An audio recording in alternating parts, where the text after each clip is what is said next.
Dr. Sam Amadi, an associate professor of law, joins me now. Thanks very much, Sam.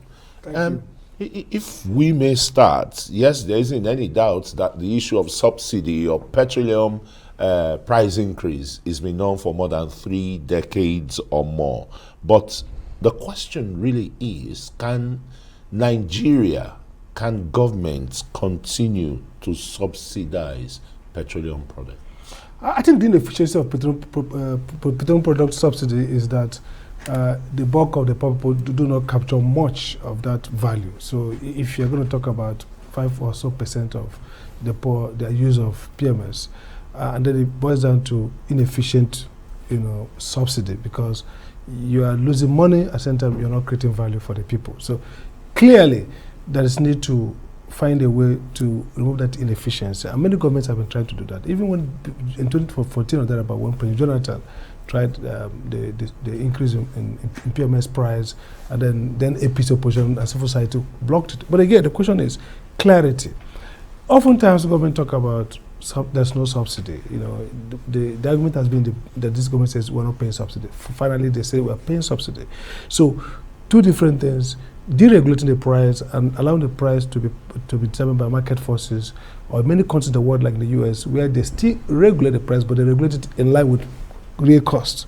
So many regimes in the world on price of electricity or on petrol, some total market force, some are regulated but market price regulation, and some are subsidized, like in our own case. Now the two questions arise. One is whether government continues to carry that dead weight in terms of revenue loss, and what's the value? Or alternatively, can government take out that revenue loss and find alternative to drive consumer welfare? Now, what the IMF is saying is that, look, it's better for the economy to have this right pricing, but again, you must factor the socioeconomic context and therefore social support. The question here is that Nigerians' social support administration has been very weak and poor. First, let's talk about the volume. How much would 5,000 naira per month for those 40 million enough to offset in terms of quantum, the expected impact in terms of increase in general pricing, increase in transport fare, and so on. Second is targeting. Are you going to target the right people? Going by the way we saw the COVID palliatives, and the way we have seen several of those interventions being politicized, being misdirected, will you target the very poor people? And the third issue here is the incentive structure. If you give people 5,000, they might spend it in entertainment and still not be able to use it to subsidize their transport. And so it leads to inflation without really helping to drive productivity or to help cushion the impact of the price deregulation. So really, I think Labour has a cause to be worried here. First is that obviously this will cause enough a strong hardship. And don't forget that there's no proportionality between increase in prices and the impact. So even if you say this will result in, let's say, 300 or something naira per litre, the impact in terms of how much transporters will charge, civil servants, everybody, will be disproportionate. And government has no capacity or has no process to regulate the impact and content. So, I mean, in a nutshell, is it fuel subsidy removal or fuel price increase? I think two ways. It's both.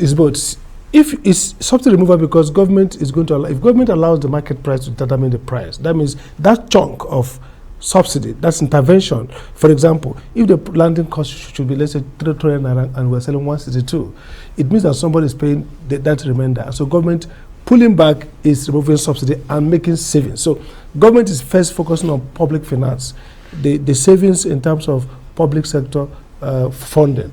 Second is that the price increase because ultimately what the consumer feels is not subsidy removal, basically, because this is a subsidy that doesn't go to the consumer as such, but actually a subsidy, a counterpart payment government does to marketers. So the customer sees it as price increase, because if he goes to the filling station and buys, fills his car, what he feels is an increase in price. But what government feels then is that government earns revenue because it has not spent exactly. It has not spent what should have spent to plug that difference to the marketers. So the marketers Two, we gain because there's some uncertainty about government subsidy administration. So if they not go out to sell their fuel at a cost in which they think is market, cost reflective cost price, then they are free from the uncertainty and all the corruption, all the delays and bottlenecks. And that's what economists are looking at. That this can actually stimulate investment in the sector as they see that the inefficiency is out. Besides importing, petroleum products into a country because of the Comatose refineries for close to 40 years now, another issue is even transporting the products because of the poor network of roads. Shouldn't the rail system really be enhanced to do this? And probably there is going to be a kind of bridge in the costs to marketers in transporting the goods. Lagos, Ibadan, Kano is already up running. Absolutely. Abuja, Kaduna is up running, and you have a depot at Suleja that can bridge this gap. Infrastructure cost is a huge part of the cost we're talking about, whether it's in terms of electricity or gas supply to power plants. The fact that we don't have network of infrastructure, roads, train, and gas pipeline, for example, that helps you reduce those costs means that they compound the cost. So you're right. If government had, if you fix the roads, if you have train capacity upgraded to carry this, imported, in this case, even the waterways up to the barges, the barges, they can help. But you need to make the investment. The problem with government is that, look, this, since we're talking about fuel subsidy, let's say in the last 7-8 years, before even this government, we should have laid out a framework. That's what Labour is talking about. A phased, you build public policy around factoring all the costs, social and economic costs, and then plan ahead to how you can relieve them. So if, for example, we had better road or dedicated train networks to carry, then it might be that even if you deregulate, the ultimate cost that consumers will bear, the pump station price, will be less than what it would have been. Two factors is price deregulation and as well as improving efficiency that makes the product land cheaper for you.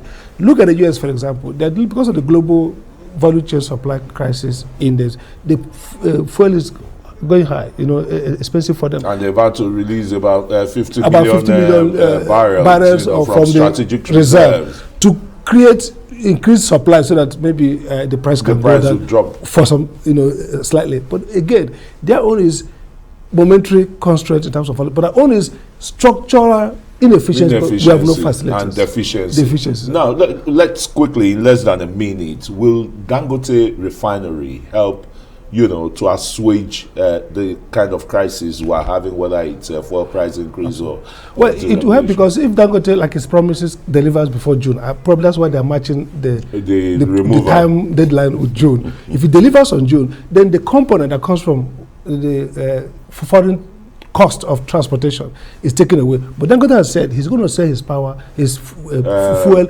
at the right market price. So what we gain is that we're not going to import it. So the cost of importation will be less, but the same cost of intra-Nigeria transport from Dangote in Lagos to wherever across the country will still be there. Again, we're going to see perhaps differential pricing so that the price in Ondo, Bini, will be different from the price in Calabar and maybe the price in Borno, except there are some equalization. I remember in the 60s it used to be like that in the times of SO, petroleum. Exactly. So if you are closer to port of discharge, then you get perhaps less expensive fuel to buy. Yeah. Thanks so very much, Associate Professor of Law Sam Amadi and Arise News Analyst for adding your voice to the reverberating issue of fuel subsidy removal.